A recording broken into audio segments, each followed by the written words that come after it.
Aviation emergencies can happen in seconds. A normal takeoff, a routine landing, or a training flight can suddenly become a fight to stay in control. In this video, we look at real incidents caught on camera, what happened, what was confirmed, and what each case can teach us. Not for shock, for understanding. Let's begin.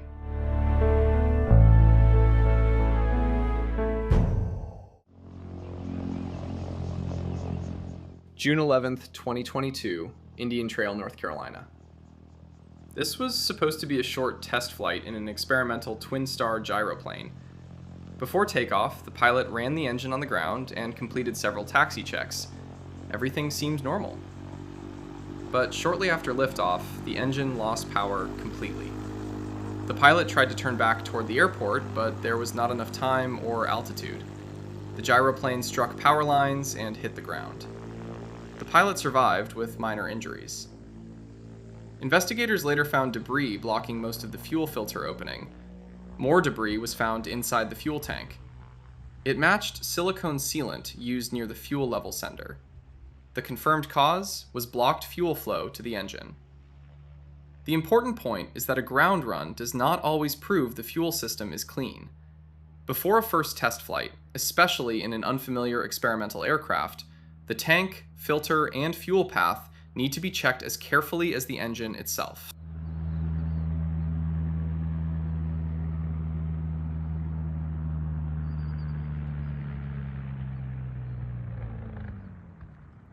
Uh-oh.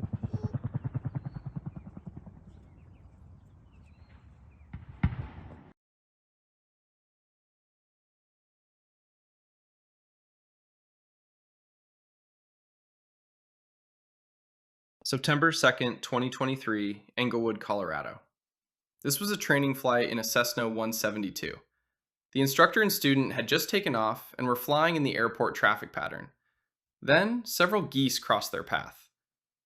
The airplane hit the birds during the climb, and the engine lost power.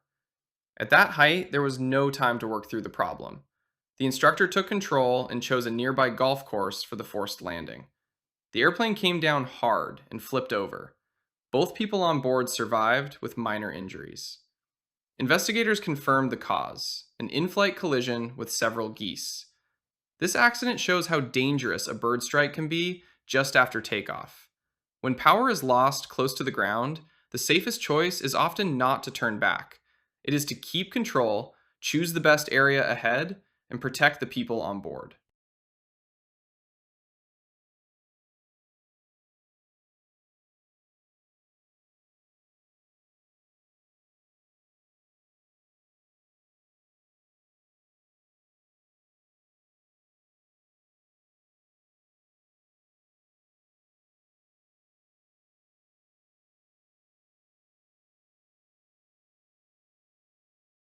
On May 15, 2019, in Loveland, Colorado, a Beech 60 had an in-flight emergency. The pilot was returning to the airport after recent avionics work. As he entered the traffic pattern, he reported an engine failure and smoke in the cockpit. People on the ground saw fire on the right side of the airplane. The pilot tried to get the aircraft down quickly, but during the turn toward the runway, the airplane rolled and crashed near the airport. The pilot did not survive. Investigators found that a fuel hose on the right engine was loose. Pressurized fuel likely sprayed from that connection and caught fire near hot engine parts. The confirmed cause was loss of control after the right engine fire. The key point is maintenance discipline. After major work, especially around fuel lines, inspection has to be more than routine. One loose connection in a pressurized fuel system can turn an emergency landing into a loss of control very quickly.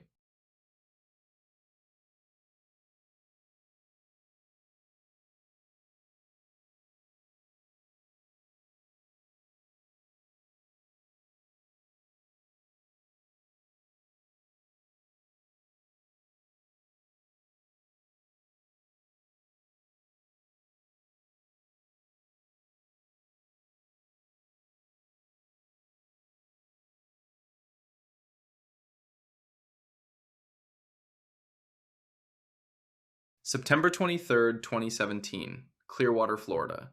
At Clearwater Air Park, a Piper Arrow and a Robinson R22 helicopter were both flying in the traffic pattern. The helicopter was on the training flight. After a steep approach to runway 34, it slowed into a hover just above the start of the runway. At the same time, the Piper was coming in from behind. The airplane pilot later said he did not see the helicopter until about 2 seconds before the collision. By then, there was almost no time left to react. The Piper's left wing struck the rear of the helicopter. The helicopter dropped onto the runway, and the airplane rolled upside down. Everyone survived. Investigators found no radio problem. The confirmed cause was that the airplane pilot did not see the helicopter in time. They also found that his position calls were not clearly transmitted, so other traffic may not have known where he was. The takeaway is traffic pattern discipline. At an airport without a control tower, radio calls help, but they do not replace looking outside. When airplanes and helicopters share the same runway area, every final approach needs a real visual check. September 25th, 2015. Eustis, Florida. A Hughes 269B helicopter was approaching a private landing area with 2 people on board. The helicopter was descending and slowing near the landing site. Then the nose began to swing. First one way, then into a hard right spin. A witness video later confirmed the spinning descent, and the engine could still be heard running. There was no sign of engine failure, no fuel problem, and no mechanical fault found after the crash. Investigators determined that the pilot lost directional control as the helicopter slowed during the approach. The confirmed cause was loss of tail rotor effectiveness. Both people on board were seriously injured. The takeaway is about airspeed, power, and wind awareness. In a small helicopter, getting low and slow can leave very little margin. If the tail rotor can no longer keep the nose straight, the spin can build before there is enough altitude to recover.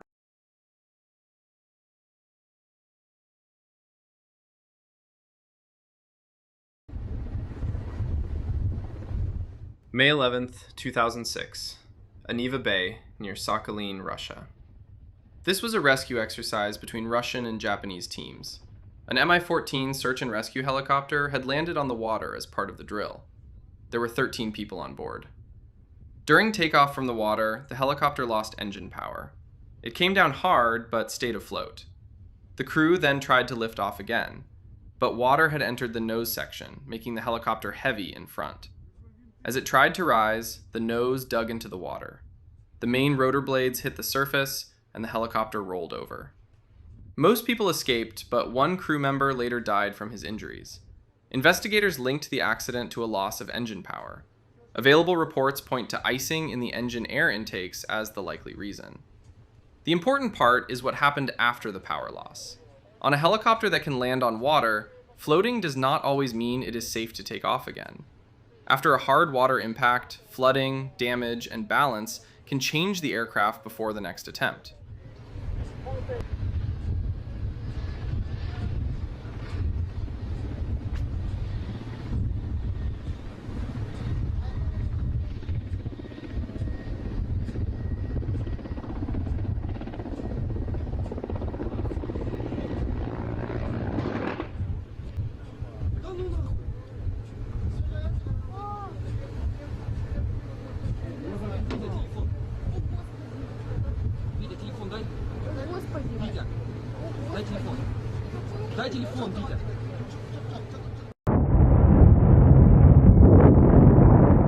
May 23rd, 2026, near Zell am See, Austria.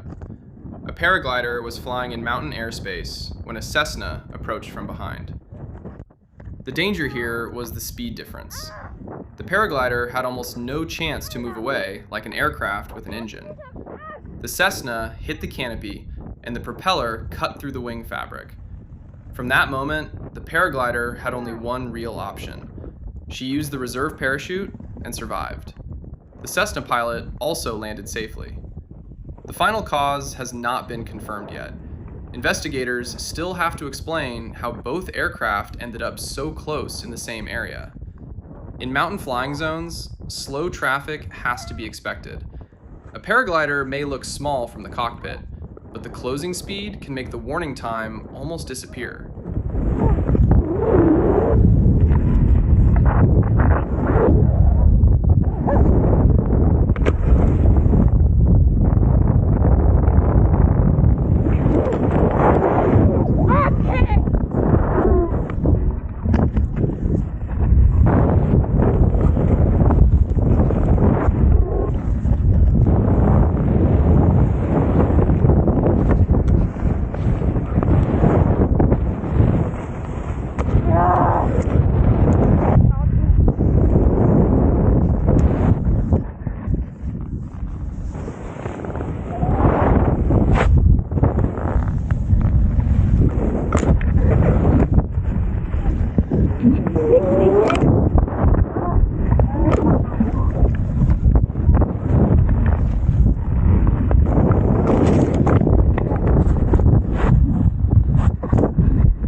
So, ich lebe noch. Das ist aber die Hauptsache.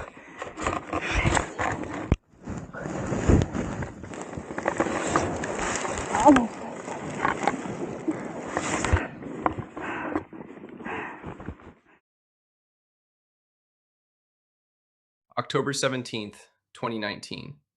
Unalaska, Alaska. PenAir Flight 3296 was arriving from Anchorage in a Saab 2000. There were 42 people on board. The first approach was discontinued, and the crew came back for runway 13. By the second landing, the wind had shifted into a strong tailwind. That mattered because this airport has very little extra runway beyond the end. After touchdown, the crew did not get the braking performance they needed. The aircraft overran the runway, crossed a road, and stopped on the rocks near Dutch Harbor. One passenger was killed. One passenger was seriously injured. 8 others had minor injuries. Investigators later found a hidden maintenance error in the anti-skid braking system. A wheel speed sensor on the left main landing gear had been wired incorrectly during overhaul. Because of that, the anti-skid system did not work the way it should when the crew needed maximum braking. This accident was a chain of small margins: a difficult airport, a tailwind, a braking system fault, and very little safe space after the runway.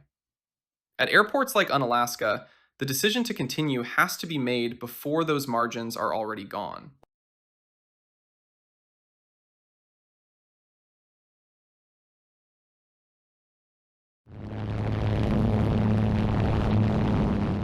October 1st, 2023.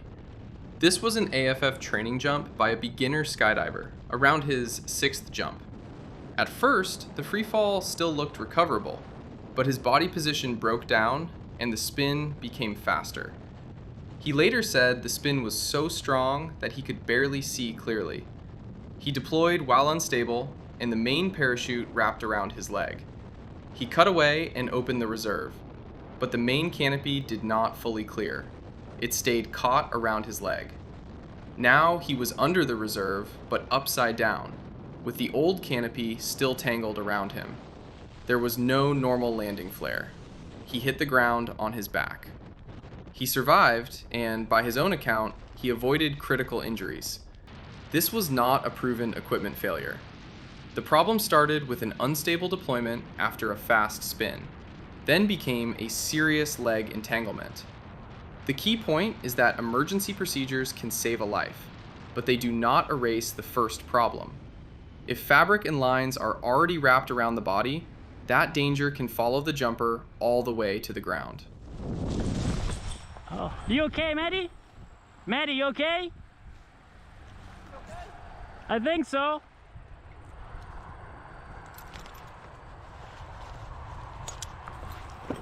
Maddie, you okay? He's okay. He's okay. All right. Where are you guys at? It's right by 26. All right, you good? All right. Damn it. You okay, buddy? Yeah, Yeah. he's okay. We're okay. I was dying. That was what's that? Kilos cold. Everything was. I'll send you location. Just take it easy, buddy. May 13th, 2026, Shangyu, China. This was the first flight of an experimental Simpledog ultralight. It lifted off from a short runway, but almost right away, the pilot was fighting the controls. There was very little time to correct it. The aircraft drifted off its path and struck a tree shortly after takeoff. No official accident report has confirmed a final cause, but according to the available description, the pilot said he was not yet fully familiar with the controls. That detail matters. A first flight is not the time to discover how an aircraft really responds. With a new experimental aircraft, control feel, takeoff behavior, and low-speed handling have to be understood step by step with as much open space as possible. The first seconds after takeoff leave almost no room for learning by surprise.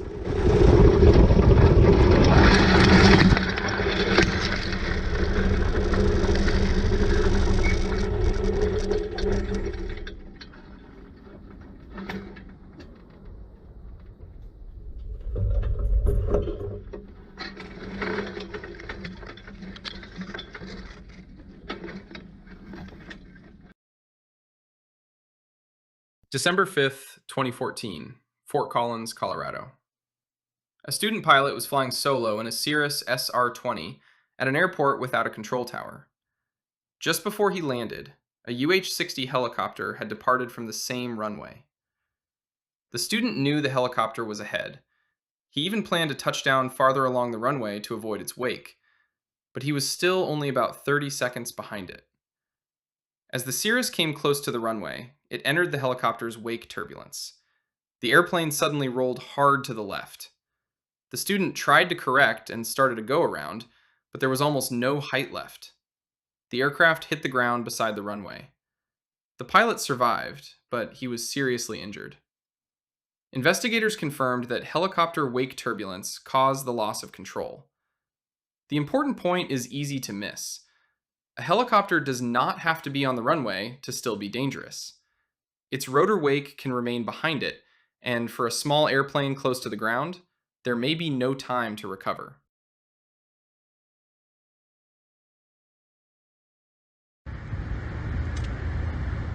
May 14th, 2026, Middlefield, Ohio. A Cessna 320 was approaching Geauga County Airport when the pilot reported a landing gear problem. Emergency crews were alerted before the aircraft arrived. The pilot brought the airplane down beside the runway without the landing gear extended. There was no fire, no fuel leak was reported, no one was injured. The exact technical cause has not been officially confirmed yet. Local officials described it as a landing gear failure on approach. What matters here is the setup before touchdown. With the gear unavailable, normal braking and steering would be limited after contact, so the important work was done earlier: alerting responders, choosing the landing area, controlling speed, and keeping the aircraft stable before it touched down. In a gear failure, the safest outcome is usually decided before the aircraft reaches the ground. Once it is sliding, there is very little left to correct.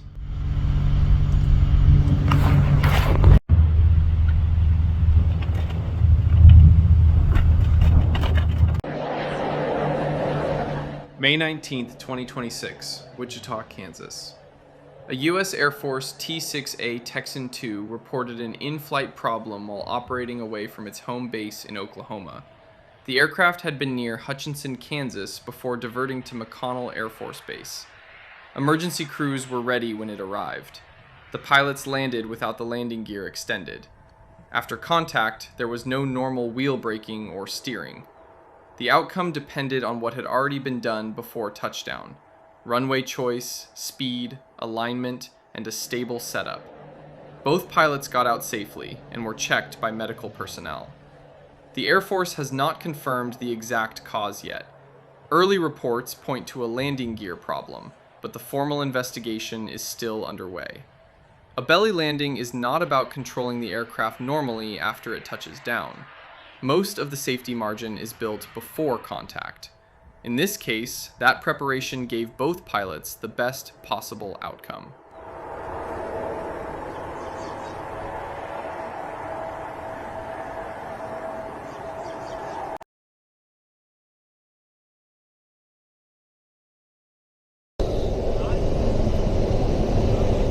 May 12, 2016, Acampo, California, near Lodi Airport. A Cessna Grand Caravan had just taken off on a skydiving flight. There were 18 people on board. About 1 minute after departure, the engine lost power. The pilot turned back toward the airport, but the airplane could not reach the runway. He chose an open field for the forced landing. After touchdown, the aircraft crossed a road, hit a truck, continued into a vineyard, and overturned. The pilot had minor injuries. All 17 skydivers survived without injury. Investigators later found that a fuel pressure line had cracked. A support clamp had failed, allowing vibration to damage the line.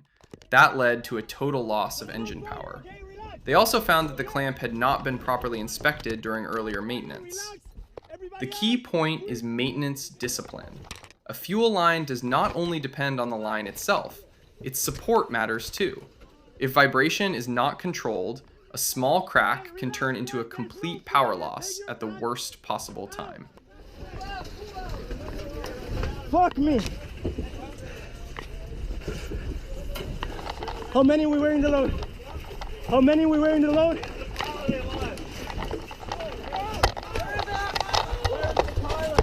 The pilot is here!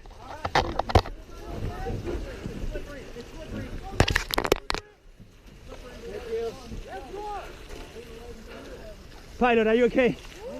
Okay. Fuck yeah, man. Good job. Hell yeah! Hey. Everyone out? I think it's everybody out. Let's get out of here. Let's get out of here.